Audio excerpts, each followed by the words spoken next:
আপনি আপনি তো তামিমকে চিনেন না? আপনি তামিমের ফ্রেন্ড না? আপনি বলেন তো তামিম কোথায়? তামিম কি বাসায়? তামিমকে তো এখানে পাওয়া যাবে।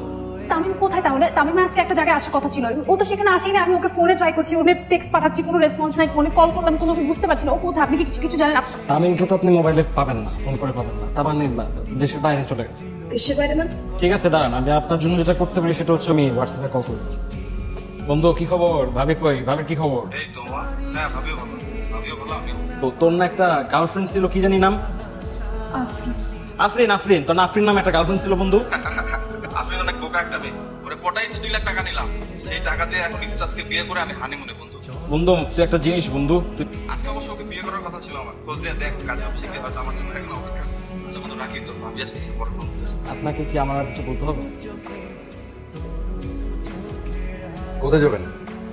এই যে শুনছেন, আপনি যদি আপনার গন্তব্যটা বলেন তাহলে আমার জন্য খুব ভালো হয়। আমি যদি এখন আপনাকে তৃতীয়বারের মতো জিজ্ঞেস করি যে কোথায় যাবেন, তাহলে আপনি হয়তো বিরক্ত হবেন এবং আপনার উত্তরটা হবে সম্ভবত জাহান্নামে যাবো। কিন্তু আমি এক্সট্রিমলি সরি, আমি জাহান্নামে যেতে পারবো না। আপনার যেখানে ইচ্ছা সেখানে জানতো, প্লিজ আমাকে বিরক্ত করবেন না। ঠিক আছে। বারবার একটা কথা শুই যাও, এটার ফোনটাও বন্ধ। একটা বিষয় কি জানেন, ভালোবাসা জিনিসটা না উপলব্ধি করতে জানতে হয়। আর আপনি নিশ্চয়ই প্রশ্ন করবেন যে ভালোবাসা উপলব্ধি করতে কি করে, সেটাও বুঝিয়ে বলছি। আপনার লাভপুরের মতো অ্যাডভাইস বন্ধ করেন আর প্লিজ সিএনজিতে চালান। চালাচ্ছি তো, আপনি দয়া করে আপনার গন্তব্যটা বলেন, কারণ এরকম গন্তব্যহীন ভাবে রাস্তায় সিএনজি চালাতে আমি অভ্যস্ত না। একবার ঠিকঠাক করে বলুন, আপনাকে পৌঁছে দিই। আসলে থেকে একটা মেয়ে পালিয়ে যাবে, বাবা আমার পছন্দ করার ছেলেকে সে বিয়ে করবে না। অথচ দেখুন, আপনি যে ছেলেকে পছন্দ করতেন সে কিন্তু আপনাকে ধোকা দিয়ে পালিয়ে গেছে। এই জন্য বলছি, ভালোবাসা উপলব্ধি করতে জানতে হয়, যেটা আপনি পারেননি। যদি পারতেন তাহলে বাবা মার ভালোবাসাকে পায়ে ঠেলে আবেগীময় প্রেমের জন্য আপনি ঘর ছাড়তেন না। এখন তো আর ঘরেও ফিরতে পারবো, মা বাবা কিভাবে বুঝবে এখন? মানে আপনার কথা শুনেই তো মনে হচ্ছে আপনার ধান্দা খারাপ। সুইসাইড মিসাইড করবেন নাকি? হ্যাঁ। ও, তাহলে সেটা আগে বলবেন না। তো আপনি রাস্তা রাস্তায় ঘুরে কি করবেন? আপনার তো উচিত কোনো হাই রাইজ বিল্ডিং এর ছাদে চলে যাওয়া অথবা ওই পানিটা নিতে ঝাঁপিয়ে পড়া। আশেপাশে কি কোনো নদী আছে? নদী নাই, কাছে একটা লেক আছে। হ্যাঁ, পানিতে ডুবে মরতে পারবো। আমি যেহেতু সাঁতার কথা জানি না, একটা কাজ করেন, কোনো একটা লেকের কাছে নিয়ে যান। আগে থেকে বলে রাখি, কিন্তু ভীষণ ময়লা আর গন্ধ। আপনাকে আমি বলেছি না, প্রয়োজনের থেকে বেশি অতিরিক্ত কথা বলবেন। আপনি চলেন। চালাচ্ছি। তোমরা থাকতে তোমাদের সামনে থেকে আমার মেয়ে কিভাবে পালিয়ে যায় এখন তো জানি না, বললে তো হবে না। আমার মেয়েকে খুঁজে দিবা তোমরা। দেখুন জায়গাটা পছন্দ হয় কিনা। ঠিক আছে, তাহলে অল দি বেস্ট। তাড়াহুড়ো করছেন কেন? আপনি মরতে আসছেন 10 মিনিট পরে মনে কিন্তু জায়গাটা দেখে না, কি যে সুন্দর, নিশ্চুপ নির্জন। জানেন বহুদিন না এভাবে দাঁড়িয়ে থেকে কোনো কিছু ঠিক করে দেখা হয়নি। চাঁদের আলোটা যেন হাওয়ায় উঠছে। জীবনটা আসলে খুব সুন্দর, তাই না? ভীষণ সুন্দর। আচ্ছা, আপনার ভালোবাসার মানুষের জন্য আপনি কি কি করতে পারেন? একদম স্কুল পড়ুয়া বাচ্চাদের মতো প্রশ্নটা করলেন। আপনি মনে হয় বয়সে অনেক ছোট না? যাকে ভালো লাগে কিংবা যাকে ভালোবাসি আর তার সমস্ত বিশ্বাস যদি আমার উপরে ন্যস্ত হয়, তার জন্য আমি কি না করতে পারি। আমি আমার জীবনটা পর্যন্ত দিয়ে দিতে পারি। বিশ্বাস করুন, আমিও না আমার জীবনটা রাখতে চাই। হেরে যেতে চান? আচ্ছা বলুন তো, আপনার মরে যাওয়াতে সার্থকতাটা কোথায়? হ্যাঁ মরে যেতেন, যদি কারো জীবন বাঁচানোর জন্য হতো তাহলে মরে যেতেন, কিংবা সত্যিকারের ভালোবাসার জন্য। বিষয়টা তাও না, একজন ধোঁকাবাজের জন্য পৃথিবীর সমস্ত পবিত্র ভালোবাসা থেকে নিজেকে বঞ্চিত করবেন। মরে গিয়ে কোনো সার্থকতা নেই, বেঁচে থাকাতে সার্থকতা, ভালোবাসায় সার্থকতা অর্জন করবে। প্লিজ চলুন। আমার মেয়ের যদি কিছু হয় তোমার কিন্তু খবর আছে, মেয়েকে দেখে রাখতে পারে না। আপনার তো নিশ্চয়ই প্রচন্ড খিদে পেয়েছে। বিয়ের রাস্তা থেকে পালিয়ে যাওয়া 4টিখানি কথা মহা টেনশনের বিষয়। বলা দিকে খাওয়া নামবে। আমি হলো আমার খবর ছিল। আচ্ছা, আপনি সিএনজি থামান। আমি থামাতে বলছি আপনাকে। হ্যাঁ, আপনার সিএনজিতে আমি 1 ইঞ্চি রাস্তা যাব না।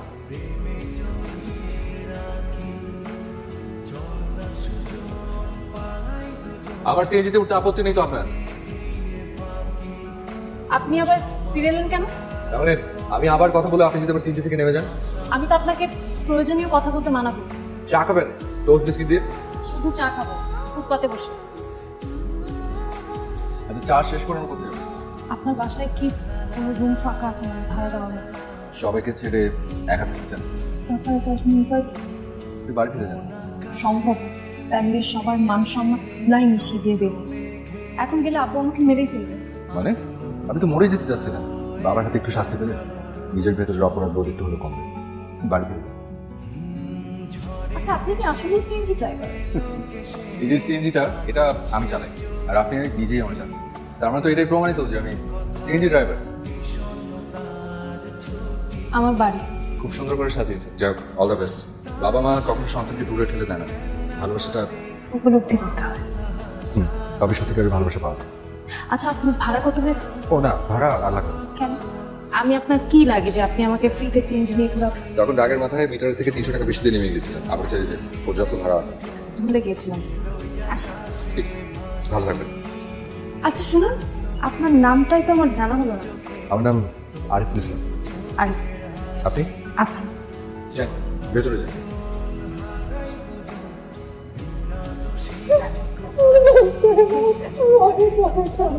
এখন কেন কান্নাকাটি করা হচ্ছে? তোমার দেখে আমি এভাবে কষ্ট পাই। এই যে, তোমার মেয়ে আমার মান সম্মান সব ডুবাইছে। আরে আজকে কথা বলবো মানে কি? তোমার আজকে রাতে মেয়ের এই অবস্থা, পালা থেকে পালিয়ে সারা বাইরে থেকে ওর বাড়ি ফিরে এসেছে। আমার মান সম্মান তো আছে।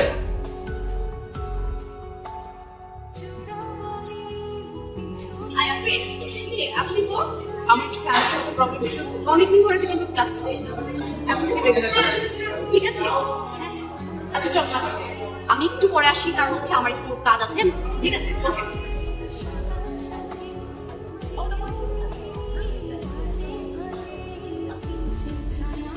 আচ্ছা আপনি কি আসলে সিএনজি ড্রাইভার? এই যে সিএনজিটা, এটা আমি চালাই, আর আপনি নিজেই আমার চালান। তার মানে তো এটাই প্রমাণিত যে আমি সিএনজি ড্রাইভার।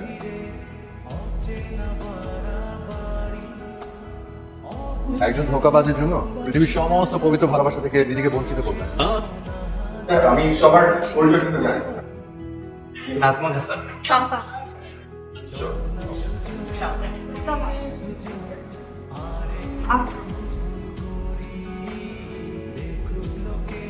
সত্যি আমার আপনার প্রতি শ্রদ্ধা বোধ কয়েক হাজার গুণ বেড়ে গেল। আমি আপনার টিচার, আপনার স্টুডেন্ট। টিচার প্রতি স্টুডেন্টের শ্রদ্ধা দেখানোটা কিন্তু কর্তব্য। না আমি অনেক অবাক হচ্ছি। আপনার মতো এত বড় মাপের একজন মানুষ, এত সহজ, এত সাধারণ, আপনি কিভাবে সিএনজি চালাতেন? মানে আপনার কাজের প্রতি শ্রদ্ধাবোধ দেখে আমি আরেকবার রিয়েলাইজ করলাম যে আসলে কোনো কাজই না ছোট বড় না। তখন ওটা আমার প্রয়োজন ছিল, তাছাড়া ওই মুহূর্তে কোনো চাকরিও পাচ্ছিলাম না। আচ্ছা আমি একটা কথা জিজ্ঞেস করি, সত্যি কথা বলবেন? নিশ্চয়ই আপনার সেদিনের পর আমার কথা আর একবারও মনে করেন?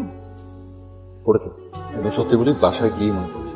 আমি না আপনার মতো এরকম স্নিগ্ধ, শান্ত, সমাহিত সৌন্দর্য দেখিনি কোনোদিনও দেখি। তাহলে সে কথা আমাকে বলেননি কেন? প্রকৃত বাঙালিরা ভালো কথা মুখ দিয়ে বলতে পারে না, তার বলে চোখ দিয়ে। ওরা কেমন জানো, আমি আপনাকে বুঝতেই পারি না। আচ্ছা আমার দেরি হয়ে যাচ্ছে, আমি আসি। আপনি আপনার রুমার সেদিন সিএনজিতে ফেলে গেছেন।